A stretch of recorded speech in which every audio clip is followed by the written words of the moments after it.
The afternoon sun painted golden stripes across the cracked sidewalk as 14-year-old Daniel pressed his face against the glass window. Inside, he could see it clearly. The grand piano sat in the center of the room like a sleeping giant, its polished black surface reflecting the chandelier above. His breath fogged up the window and he quickly wiped it away with his sleeve, not wanting to miss a single moment. This had become his routine for the past 6 months. Every day after school, Daniel would stand outside Romano's music academy and watch. He watched the students in their crisp uniforms walk through those heavy oak doors. He watched them sit at that beautiful piano and make music that seemed to float through the walls and reach him on the street. He watched and he dreamed. Daniel's mother worked 2 jobs to keep their small apartment above the laundromat. She left before sunrise to clean offices downtown and came home late at night, smelling of industrial soap and exhaustion. Daniel never complained about their situation. He knew his mother was doing everything she could. But sometimes when he stood outside that music academy, he allowed himself to imagine a different life. A life where he could walk through those doors like he belonged there. The broken keyboard sat in the corner of his tiny bedroom, a treasure he had discovered 3 months ago behind a furniture store. Most people would have seen garbage. Daniel saw a possibility. Out of the 48 keys, only 5 worked properly. But those 5 keys were enough. He had taught himself to play simple melodies, moving his fingers in patterns he copied from videos he watched at the public library. Every week, Daniel borrowed books about music from the library. Books about famous composers, about how to read sheet music, about piano technique. The librarian, Mrs. Chen, had started setting aside books for him. She never asked why a boy from the poor side of town was so obsessed with classical music. She just smiled and handed him another stack of books every Saturday morning. Daniel's notebook was filled with hand-drawn staff lines and carefully copied notes. He would watch videos of pianists, pause them frame by frame, and try to understand how their fingers moved. He studied the way they held their hands, the way they swayed with the music, the expressions on their faces. In his mind, he played those pieces 1,000 times. On his broken keyboard, he practiced what little he could. His classmates didn't understand. They made fun of the classical music that sometimes played softly from his phone during lunch. They laughed when he said he wanted to be a concert pianist. How could someone who had never even touched a real piano dream of becoming a pianist? It was like someone who had never seen the ocean dreaming of becoming a sailor. Ridiculous, impossible. But Daniel couldn't help it. Music had grabbed hold of something deep inside him and wouldn't let go. When he listened to Chopin or Rachmaninoff, he felt like someone was speaking a language he had always known but never heard out loud. The music made sense in a way that nothing else in his life did. It made him feel less alone. One crisp October afternoon, everything changed. Daniel was standing at his usual spot outside the academy when he noticed a sign taped to the door. "Open house today, all welcome." His heart began to race. All welcome? Did that include him? Could he actually go inside? For 20 minutes, he stood frozen on the sidewalk. People walked past him, through those oak doors like it was the easiest thing in the world. Daniel's hands were sweating despite the cool autumn air. What if someone asked him what he was doing there? What if they kicked him out? What if they laughed? But the pull was too strong. He had spent half a year dreaming about what that piano would feel like under his fingers. Half a year imagining what it would sound like in person, not through a window or a phone speaker. Before he could talk himself out of it, Daniel pushed open the door and stepped inside. The first thing that hit him was the smell. Wood polish and old paper and something else he couldn't name. Sophistication maybe, or money. The floors were real hardwood, gleaming under soft lighting. Paintings of famous composers lined the walls. Mozart, Beethoven, Bach. Their eyes seemed to follow him as he walked deeper into the building. Daniel could hear music coming from somewhere upstairs. Someone was playing scales, the notes running up and down like water. Someone else was practicing what sounded like a complicated piece, stopping and starting, repeating difficult sections. The whole building hummed with music. Daniel felt like he had stepped into another world. He followed the sound of voices to a large room on the first floor. At least 30 people were gathered there, mostly parents and students. And there in the center of everything stood the man Daniel had seen so many times through the window. Maestro Romano. The maestro was exactly how Daniel had imagined a great musician would look.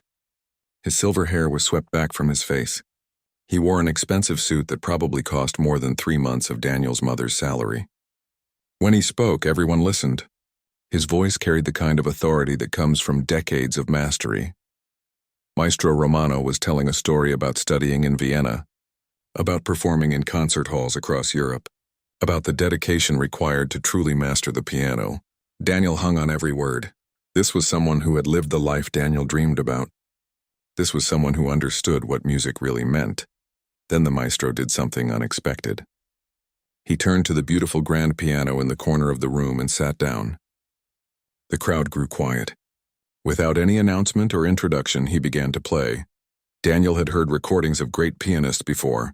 He had watched countless videos online, but nothing had prepared him for this. The music that poured from that piano was alive. It breathed, it spoke.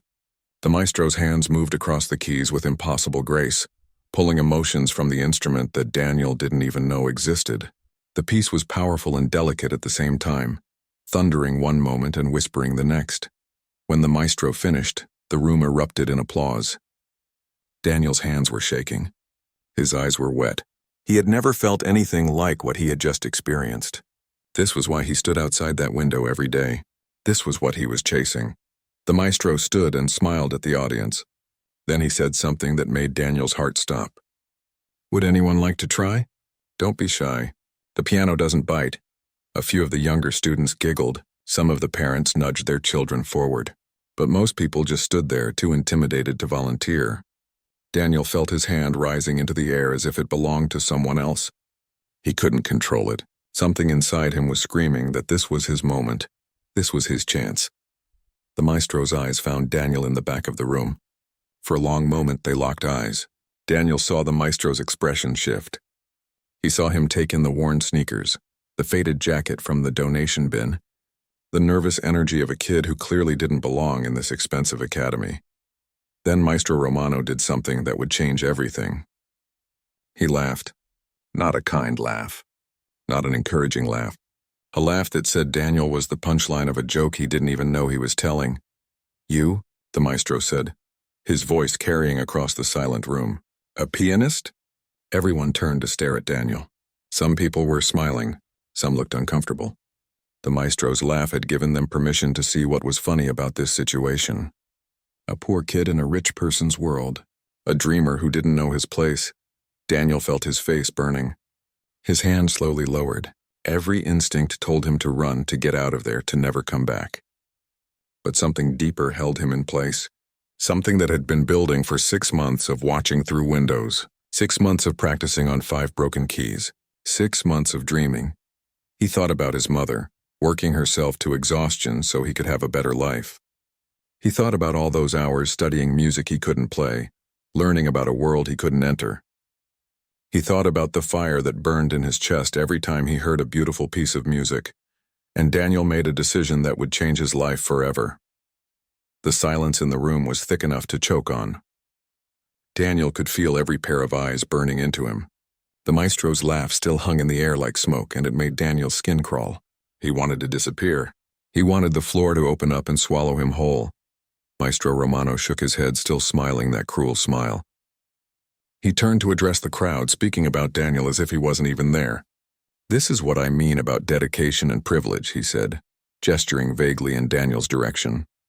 "People think they can just walk in off the street and play piano. They have no idea what it takes." The maestro walked closer to Daniel, looking him up and down. "Do you know how much a single lesson here costs? Do you know how many years of training it takes to even touch an instrument like this properly? Do you have any idea how much money, how much time, how much sacrifice goes into creating a real pianist?" Daniel's throat felt tight. He couldn't speak, couldn't move. The maestro continued, his voice getting louder, more confident. He was performing now, using Daniel as an example for everyone else in the room. "This isn't a hobby you pick up from watching videos," the maestro said. "This is a discipline, an art form that requires proper instruction from childhood. You need the right environment, the right resources, the right guidance. You can't just will yourself into becoming a pianist any more than you can will yourself into becoming a doctor or a lawyer without training." Some parents nodded along. A few students whispered to each other, barely hiding their giggles. One well-dressed woman near the front actually said exactly out loud, Daniel felt something breaking inside him. Not just embarrassment now. Something deeper. Anger. The maestro turned back to Daniel, his expression almost pitying. "I'm not trying to be cruel, boy. I'm being realistic. Perhaps you should focus on more achievable goals. There's nothing wrong with having dreams, but you also need to understand your limitations. This world." He spread his arms to indicate the academy, the piano, everything around them. "This isn't for everyone." That last sentence hit Daniel like a punch to the stomach. This isn't for everyone. He had heard versions of that his whole life. The school counselor who suggested trade school instead of college. The coach who cut him from the basketball team because he didn't have the right shoes. The store clerk who followed him around assuming he was going to steal something. This isn't for everyone.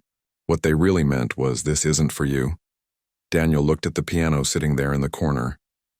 The piano he had dreamed about for months. The piano he had watched through windows, learning every curve and line of it by heart. His hands were still shaking, but now it wasn't from nervousness. It was from rage. Pure burning rage at the unfairness of it all. He thought about his mother. She would be getting off her first shift right now, heading to her second job. She would work until midnight, come home exhausted and do it all again tomorrow. She never complained. She never said life wasn't fair. She just kept fighting. She had raised Daniel to be a fighter too. The maestro was already turning away, done with him. Ready to move on to the real students, the ones who mattered, the ones who belonged. Daniel heard his mother's voice in his head, as clear as if she was standing right next to him. "Don't let anyone tell you what you can't become." Something inside Daniel hardened, crystallized. He wasn't going to run away. He wasn't going to accept this. Not without trying. Not without showing them what 6 months of watching and learning and practicing on 5 broken keys had taught him. Daniel's voice came out quieter than he expected, but it cut through the murmur of the crowd. "Give me 5 minutes." The maestro stopped, turned around slowly. "Excuse me?" Daniel's heart was hammering so hard he could hear it in his ears, but he forced himself to speak louder, clearer. "Give me 5 minutes at that piano. If I can't play, I'll leave. I'll never come back. You'll never see me again. But if I can play..." He took a breath. "If I can play, you teach me." The room erupted. People started talking all at once. Some laughed out loud. Others looked shocked that this kid would dare make such a demand. One father actually said the nerve loud enough for everyone to hear. The maestro's face went through several expressions. Surprise, amusement, irritation. "You can't be serious," the maestro said. 5 minutes, Daniel repeated. His legs felt like water, but he refused to back down now. "That's all I'm asking." The maestro stared at him for a long moment. Daniel could see him calculating, could see him weighing whether it was worth the trouble. Finally, the maestro's face settled into a look of cold amusement. He had made a decision. He was going to let this kid embarrass himself. He was going to let Daniel prove his point for him. "Fine," the maestro said, his voice dripping with condescension. 5 minutes. And when you're done making a fool of yourself, you leave. And you don't come back here bothering my students." He gestured toward the piano like a king granting an audience to a peasant. "Go ahead. Show us what you've learned from your videos and your library books." The way he said it made it clear what he thought. This was going to be a disaster. This kid was going to sit down at that piano and prove exactly why poor kids from bad neighborhoods don't become concert pianists. The maestro was going to use Daniel's failure as a teaching moment. Look what happens when you don't have proper training. Look what happens when you think wanting something is enough. Daniel walked toward the piano. Each step felt like moving through concrete. The crowd parted to let him through, and he could feel their judgment radiating off them like heat. They weren't hoping he would succeed. They were waiting to watch him fail. When Daniel reached the piano bench, he stopped.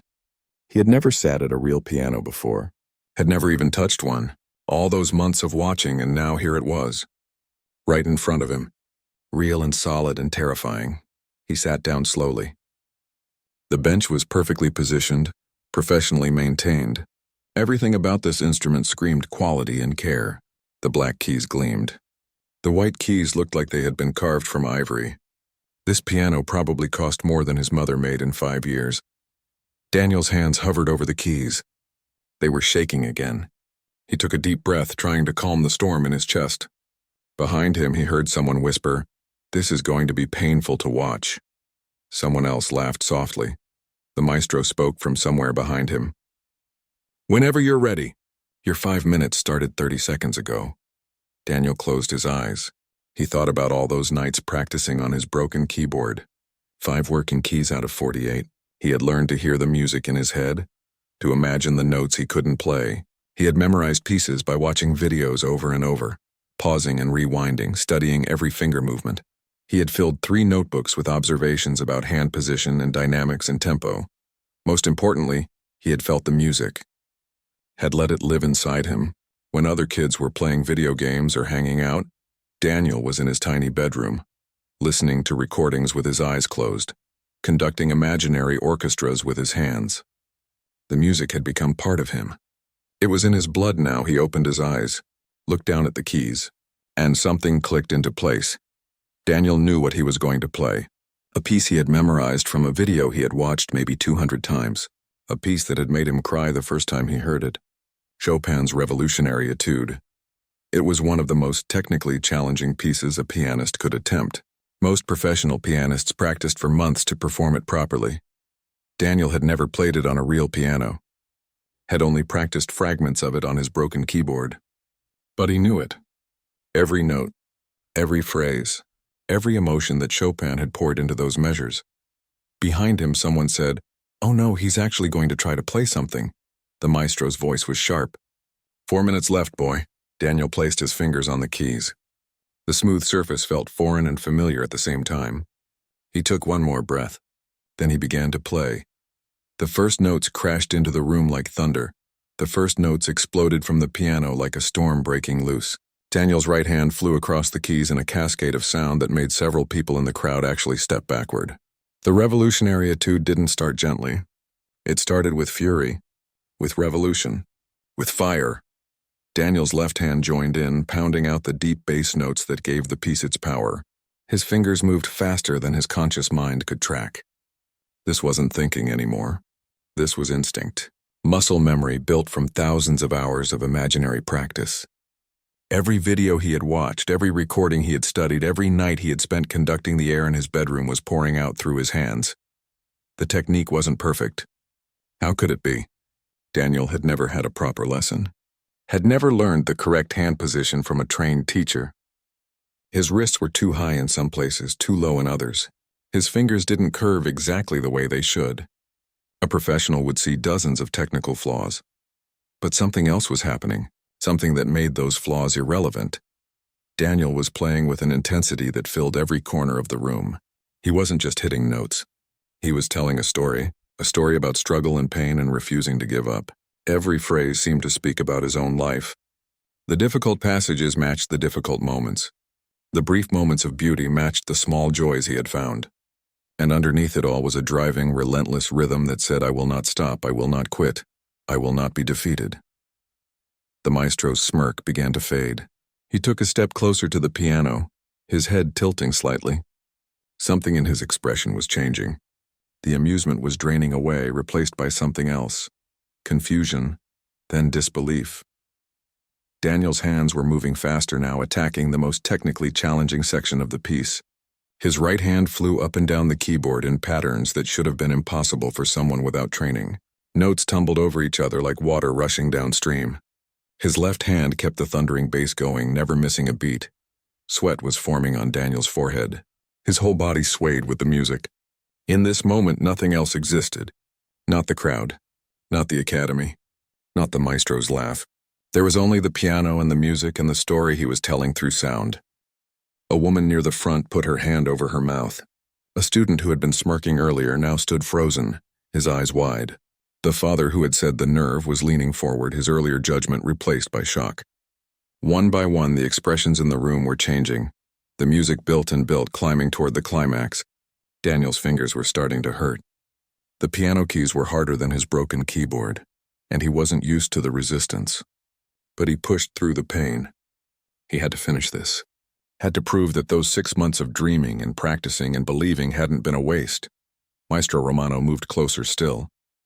He was standing right next to the piano now, watching Daniel's hands with an expression that looked almost like pain, or maybe it was something else.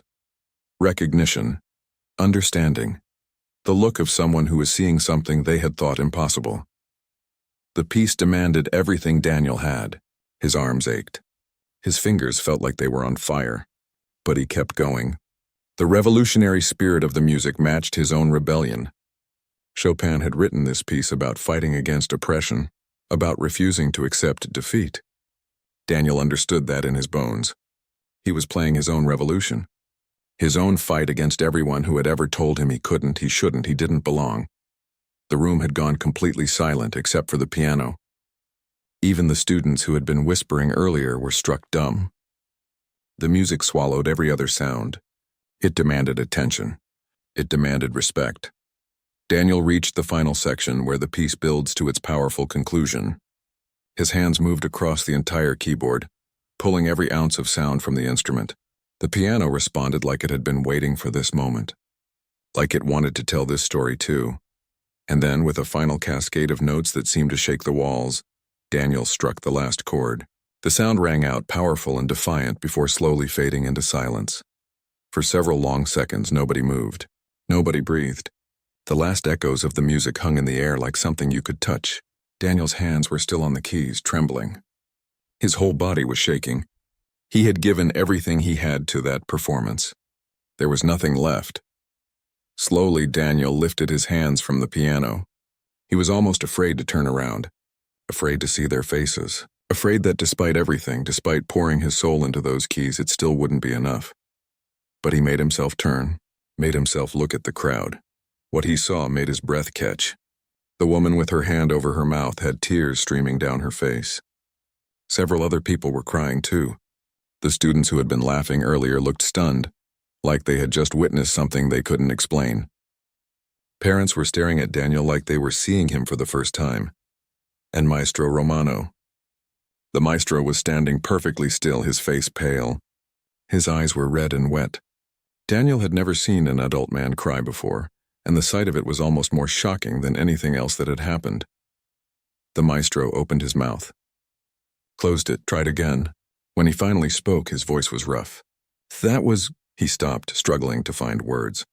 That was impossible. Daniel didn't know what to say, didn't know what to do. His 5 minutes were up. He had played. But what did that expression on the maestro's face mean? Was he angry, upset? Had Daniel done something wrong? Then someone started clapping. It was Mrs. Chen, the librarian. Daniel hadn't even realized she was there.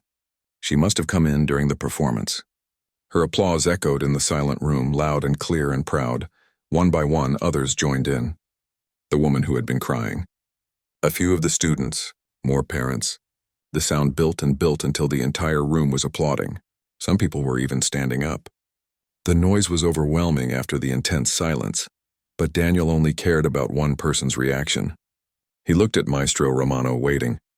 The maestro was still standing there, still looking at Daniel with that strange expression. He held up one hand and the applause slowly died down. "Where did you learn to play like that?" the maestro asked quietly. Daniel's voice came out as barely more than a whisper. "I taught myself. From videos, and books, and watching through your window." "That's impossible," the maestro said again. But this time it wasn't an accusation. It was wonder. "You've never had lessons? Never touched a real piano before today?" Daniel shook his head. "I have a keyboard at home. Only 5 keys work." The maestro actually laughed, but this laugh was completely different from the one before. This one was filled with disbelief and amazement. 5 keys, he repeated. "You learned to play Chopin's revolutionary etude with 5 working keys." "I learned it in my head mostly," Daniel admitted. "I memorized the fingerings. I practiced the movements without sound. I imagined what it would feel like." Maestro Romano walked to the piano bench and sat down heavily, like his legs wouldn't hold him anymore. He looked up at Daniel, and there was something in his eyes that Daniel couldn't quite read. Respect, maybe, or guilt, or both. "Do you know what you just did?" the maestro asked. "Do you have any idea?" Daniel shook his head. He was starting to feel scared. The adrenaline was wearing off, and reality was crashing back in. Had he made a terrible mistake? Had he embarrassed himself after all and just couldn't see it? The maestro stood up again. He placed both hands on Daniel's shoulders and looked him directly in the eyes. "In 30 years of teaching, I have never heard anyone play with that much raw emotion. Your technique needs work, Your form needs correction. You have bad habits that will take months to fix. Daniel's heart sank. Here it came. The rejection. The confirmation that wanting something wasn't enough. But the maestro wasn't finished. However, he continued, his voice getting stronger, you have something that cannot be taught. Something I see maybe once in a decade if I'm lucky. You have a gift. A real, genuine gift. The maestro's hands tightened on Daniel's shoulders. I was wrong. I was cruel and I was wrong. And I am sorry. Those last 4 words hung in the air. A maestro apologizing to a poor kid from the wrong side of town. People in the crowd were whispering again, but this time the tone was completely different. If you're willing, Maestro Romano said, I would be honored to teach you, not because I feel sorry for you, not as charity, but because you deserve it, because you have fire in your hands and music in your soul, and it would be a crime to let that go to waste. Daniel couldn't speak, couldn't think. This couldn't be real. Things like this didn't happen to people like him. There's just one condition, the maestro added. If I teach you, I won't go easy on you. I will push you harder than I've ever pushed any student, because you're starting years behind everyone else. You'll have to work twice as hard to catch up. Daniel found his voice. How hard? The maestro smiled. It was a real smile this time. Warm and genuine. Very hard. Are you ready for that? Daniel thought about his mother, about 6 months of watching through windows, about 5 broken keys and a dream that refused to die. He looked at the piano, at this instrument that had just helped him prove everyone wrong. Yes, Daniel said. I'm ready. Daniel's first real lesson started at 6 in the morning, 3 days after the open house. The maestro had told him to arrive early before the other students. When Daniel walked through the academy doors in the pre-dawn darkness, he found the maestro already waiting at the piano. We start now, was all the maestro said. What followed was the hardest thing Daniel had ever experienced. The maestro wasn't gentle. He wasn't encouraging. He was relentless. Every bad habit Daniel had taught himself, every incorrect finger position, every technical flaw had to be broken down and rebuilt from scratch. Forget everything you think you know, the maestro said on that first day. You've been teaching yourself wrong for 6 months. Now we fix it. Daniel's fingers had to relearn how to curve. His wrists had to find the proper height. His posture had to change. Simple scales that seemed boring became exercises in perfection. The maestro would make him play the same measure 50 times, 100 times, until every note was exactly right. Again became the word Daniel heard most often. Again. No, that's still wrong. Again. Some mornings Daniel's hands hurt so badly he could barely hold a pencil at school. His fingers developed calluses on top of calluses. There were moments when he wondered if he had made a terrible mistake. Moments when the dream seemed so much better than the reality, but he kept showing up. 6 in the morning every single day, even on weekends, even when he was exhausted from staying up late doing homework, even when his mother worried that he was pushing himself too hard. The maestro had been right about one thing. Daniel was years behind the other students. They had been training since they were small children. They knew things Daniel was just learning, and they weren't exactly welcoming. The other students treated Daniel like he didn't belong, which in their minds he didn't. He was the charity case. The feel-good story. The poor kid the maestro was teaching out of guilt or for publicity or because he'd had a moment of weakness. That's what they whispered when they thought Daniel couldn't hear. A girl named Victoria was the worst. She came from a wealthy family and had been the maestro's star pupil for 3 years. She saw Daniel as a threat or maybe as an insult. Someone like him shouldn't be here, taking up the maestro's time and attention.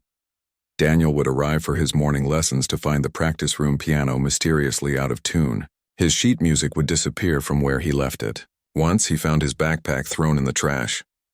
When he told the maestro, the man's face hardened, but he said nothing. Just told Daniel to focus on his work and ignore everything else. It was easier said than done. Daniel was used to fighting against obvious enemies. Teachers who didn't believe in him. Counselors who tried to lower his expectations. That was straightforward. But this was different. These students smiled to his face and sabotaged him behind his back. They made him feel like an outsider in a place where he was supposed to be learning. The loneliness was almost worse than the physical exhaustion. Daniel had no friends at the academy. The students there lived in a different world. They talked about vacation homes and private tutors and summer programs in Europe. Daniel's world was a tiny apartment above a laundromat and a mother who worked 2 jobs just to keep them fed. 6 months passed, then 9. Daniel practiced 8 hours a day, sometimes more. Before school, after school, weekends, every spare moment. His entire life became about the piano. His grades at school started slipping because he was too tired to focus. His old friend stopped calling because he was never available. His mother started looking more worried every day. "Baby, you're working yourself to death," she told him one night. She had just gotten home from her second shift and found Daniel at the kitchen table, his head in his hands, too exhausted to even move. "Maybe you need to slow down. Take a break." "I can't," Daniel said. "The state youth competition is in 9 months. If I don't place, I don't get into the conservatory. If I don't get into the conservatory, all of this was for nothing." His mother sat down across from him. Her eyes were tired but sharp. "Is this still what you want? Really want? Because you look miserable, honey." Daniel thought about it. Really thought about it. Was he miserable? Yes. Was he exhausted? Absolutely. Did he sometimes wish he had never walked through those academy doors? Sometimes. But underneath all of that was something else, something stronger. "When I play," he said slowly. "When I really play, not just practicing scales or exercises, but when I play music, I feel like I'm exactly where I'm supposed to be. Like everything makes sense." His mother reached across the table and took his hand. "Then you keep going. But you remember something. You're not doing this to prove anything to those rich kids or their parents. You're doing this for you, for that feeling you just described. Don't let them take that away from you." The next morning, Daniel arrived at the academy to find something shocking. The practice room piano had been deliberately damaged. Several keys wouldn't play at all. Someone had jammed paper and coins into the mechanism. It would take days to repair. Daniel knew immediately who had done it. Victoria had been complaining loudly the day before about how Daniel was getting special treatment, how the maestro spent more time with him than with students who had been there for years, how it wasn't fair that someone with no proper training was being allowed to compete in the state youth competition. For a moment, Daniel just stood there, staring at the ruined piano. All the anger and frustration and loneliness of the past 9 months came crashing down on him at once. He wanted to scream, wanted to find Victoria and confront her, wanted to prove to everyone that he deserved to be here.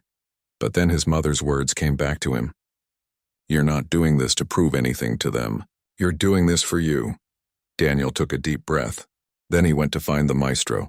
When Maestro Romano saw the damaged piano, his face went dark with fury. "Who did this?" he demanded.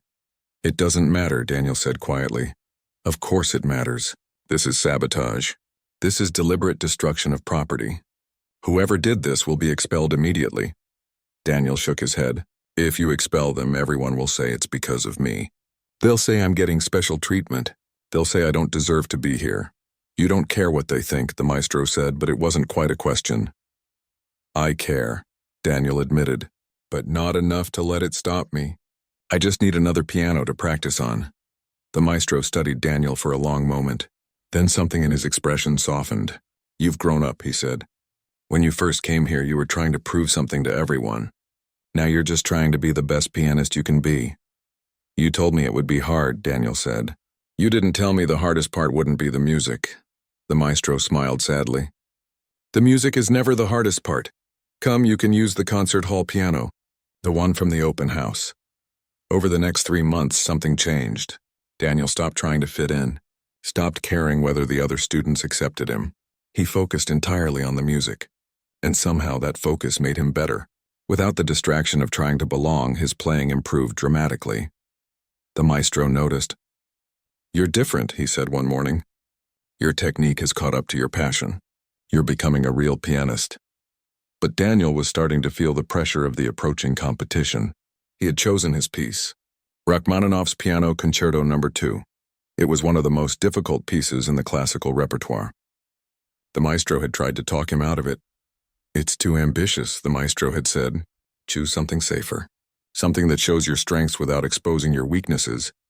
"No," Daniel had insisted. "If I'm going to do this, I'm going to do it right. I'm going to play something that matters." Now, with only months left before the competition, Daniel was starting to wonder if he had made a mistake. The piece was brutally difficult. There were passages that required years of training to execute properly, passages that professional pianists struggled with. Victoria made sure to remind him of this every chance she got. "You know the judges have heard that piece played by masters, right?" she said one day, loud enough for others to hear.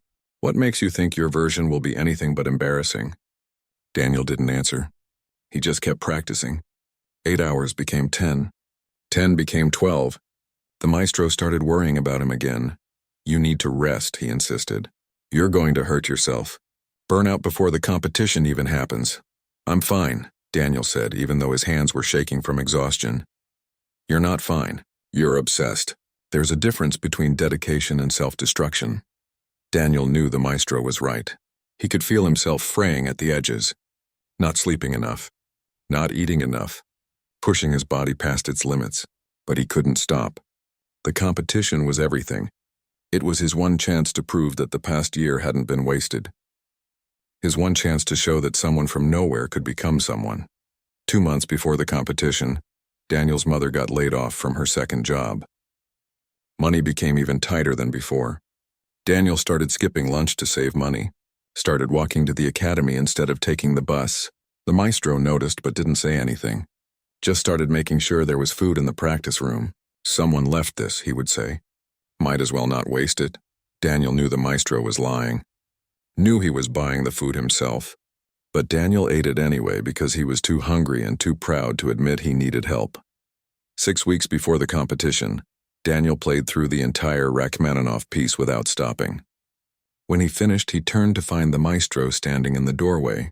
Daniel had no idea how long he had been there. "That was good," the maestro said simply. "Good. Not great, not amazing, just good." Daniel felt something sink in his chest. "Am I ready?" he asked. The maestro was quiet for a long time.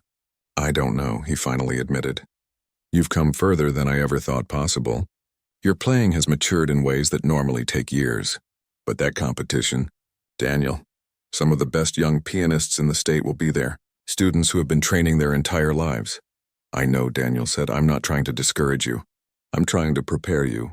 Because even if you don't place, what you've accomplished is remarkable." But Daniel didn't want remarkable. He wanted to win. He wanted to prove that he belonged in this world. He wanted to show his mother that her sacrifices meant something. He wanted to look Victoria and all the others in the eye and show them that they had been wrong about him. The maestro seemed to read his thoughts. "Just promise me something," he said. "Promise me that no matter what happens at that competition, you won't give up on music. Because you have something special, Daniel. Something rare. And the world needs to hear it," Daniel promised. But in his heart, he knew that if he failed at the competition, he might never touch a piano again. The night before the competition, Daniel couldn't sleep. He lay in bed staring at the ceiling, running through the Rachmaninoff piece in his mind. His fingers twitched against the blanket, playing invisible keys. Every time he closed his eyes, he saw the stage, saw himself failing, saw the disappointment on his mother's face, on the maestro's face. At 3 in the morning, he gave up on sleep and went to sit by the window. The city was quiet. Somewhere out there was the concert hall where his entire future would be decided in less than 12 hours. One performance. That's all he had. One chance to show that the past year of suffering and sacrifice had been worth it. His mother appeared in the doorway, wrapped in her old bathrobe. "Can't sleep either?" she asked softly. Daniel shook his head. She came and sat beside him, putting her arm around his shoulders like she used to when he was small. "You know what I was thinking about?" she said. "That day you came home and told me about the open house. How that man laughed at you. How he said you didn't belong. Mom, I don't want to think about that right now." "Let me finish," she said gently. "I was thinking about how you could have walked away. How most people would have walked away. But you didn't. You asked for 5 minutes. You sat down at that piano and you showed them all who you really were." She squeezed his shoulder. "Tomorrow is just another 5 minutes, baby. That's all. Just you and the piano and the truth. Everything else is noise." Daniel felt something loosen in his chest. Just another 5 minutes. He could do that. When they arrived at the concert hall the next morning, the place was already packed. Parents and students filled the lobby. Daniel recognized several pianists from other academies. They all looked confident, prepared, like they belonged here. Daniel caught sight of Victoria across the room. She was surrounded by her family, all of them dressed expensively. When she saw Daniel, she smirked and whispered something to the girl next to her. They both laughed. The maestro appeared at Daniel's elbow. "Ignore them," he said quietly. "Today, none of that matters. Today is about the music." Daniel was scheduled to perform in the afternoon. He had to sit through the morning session, watching other pianists take the stage. They were good. Some of them were incredible. A boy who couldn't have been more than 13 played a Liszt piece that made the audience gasp. A girl with perfect technique performed Chopin with such precision it sounded mechanical. Victoria performed right before lunch. She played Beethoven's Moonlight Sonata, and she played it beautifully. Technically perfect, not a single mistake. When she finished, the applause was strong and long. She walked off stage with a satisfied smile. "She was good," Daniel whispered to the maestro. "She was perfect," the maestro corrected. But perfect isn't always enough. During lunch break, Daniel couldn't eat. His stomach was in knots. His hands were sweating. He kept thinking about all the ways he could fail. A forgotten passage, a wrong note, hands that froze up from nervousness. His mother found him in a quiet corner, breathing too fast. "Look at me," she said firmly. "Daniel, look at me." He met her eyes. "Remember why you play," she said. "Not for them. Not for the judges. Not even for me or the maestro. You play because music lives inside you. Because when you play, you're exactly who you're supposed to be. So get up on that stage and be yourself. That's all you've ever needed to do." When Daniel's name was called, the walk to the stage felt like it took forever. The concert hall was enormous. Hundreds of people sat in the audience. The judges sat in the front row with their clipboards and serious expressions. Stage lights made everything else fade to darkness. And there, in the center of the stage, was the piano. A beautiful grand piano that seemed to glow under the lights. Daniel walked to the bench, sat down, adjusted the seat height. His hands were shaking so badly he had to press them against his legs to steady them. In the front row, he could see his mother. Next to her, the maestro, both of them watching him with expressions of hope and fear and love. Daniel placed his fingers on the keys, took a breath, then another. The opening of Rachmaninoff's Piano Concerto No. 2 began softly, gently, like a whisper. His right hand played the delicate chords while his left hand provided the foundation. For the first minute, Daniel was terrified. Every note felt like walking on ice. One wrong move and everything would shatter. But then something happened. The music started to take over. His hands remembered what to do. His body remembered the thousands of hours of practice. The piece began to build. The gentle opening gave way to something more powerful, more passionate. Daniel's fingers moved faster, attacking the keys with growing confidence. This was the section he had practiced until his hands bled, the section that had seemed impossible a year ago. But it wasn't impossible. Not anymore. His hands flew across the keyboard, pulling music from the piano that seemed to fill every corner of the massive hall. He wasn't thinking about technique anymore. Wasn't thinking about the judges or the other competitors. He was just playing. Just telling the story that Rachmaninoff had written more than a century ago. A story about struggle and beauty. About darkness and light. About finding hope in the most difficult moments. Daniel understood that story. He had lived it. Every painful morning practice session. Every moment of doubt. Every time someone told him he didn't belong. All of it poured into the music. The piece built to its first major climax.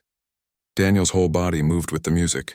His hands crashed down on the keys with power, then softened to barely a whisper. The dynamics ranged from thunder to breath.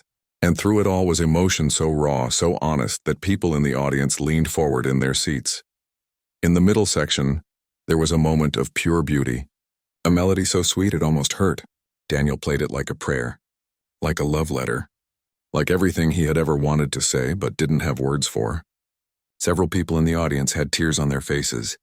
Then came the final section, the part that had terrified Daniel for months. The technical demands were enormous. His hands had to move faster than seemed humanly possible. The left hand pounded out powerful chords while the right hand danced up and down the entire keyboard. Daniel's arms ached. Sweat dripped down his face. But he didn't slow down. Didn't miss a note. He pushed through the pain and exhaustion and fear because this was everything. This was why he had suffered for a year. This was his moment. The piece built and built, climbing toward the final climax. The music grew louder, more powerful, more insistent. Daniel's hands were moving so fast they were almost a blur. Every muscle in his body was engaged. He was giving everything he had to this moment, and then, with a series of crashing chords that shook the hall, it was over. Daniel struck the final notes with every ounce of strength left in his body. The sound rang out powerful and triumphant before slowly fading into silence. For several seconds, nobody moved. The silence was so complete Daniel could hear his own heartbeat. He sat frozen at the piano, his hands still on the keys, not sure if he should stand or wait or run. Then the applause started. It began with one person, then another. Then suddenly the entire hall was on their feet. People were clapping, cheering, some were crying. The sound was deafening. Daniel stood on shaking legs and turned to face the audience. His mother was sobbing openly. The maestro had both hands pressed to his face. Even some of the judges were standing, applauding along with everyone else. But Daniel barely registered any of it. He felt empty and full at the same time. Exhausted and energized. He had done it. He had actually done it. Not just played the piece, but played it with everything he had. With fire in his hands and truth in his heart. The results were announced 2 hours later. Daniel stood on the stage with the other finalists. His legs felt like rubber. When they called out third place, it wasn't his name. When they called second place, it still wasn't his name. Victoria had won second place. Daniel saw her face full. She had expected first, needed first. And then the announcer said the words Daniel had dreamed about for a year. First place goes to Daniel Rodriguez. The crowd erupted again. Daniel felt the maestro's arms around him, felt his mother's tears on his cheek. Someone placed a trophy in his hands. Someone else was talking about a full scholarship to the National Conservatory. But it all felt distant, like it was happening to someone else. What mattered was the moment when the maestro pulled back and looked Daniel in the eyes. "Thank you," the maestro said quietly, "for reminding me why I fell in love with music. For showing me that it's not about where you come from, it's about what's inside you." 3 months later, Daniel stood in front of a small crowd in his old neighborhood. The community center had donated an old piano. It was out of tune and missing a few keys, but it was enough. Who wants to learn? Daniel asked the kids gathered around. A dozen hands shot into the air. Kids with worn shoes and secondhand clothes. Kids who had been told their whole lives that certain dreams weren't for people like them. Daniel smiled and sat down at the broken piano. "Let me tell you a story," he said, "about a boy who had nothing but a dream and 5 working keys." And as the children gathered close to listen, Daniel began to play.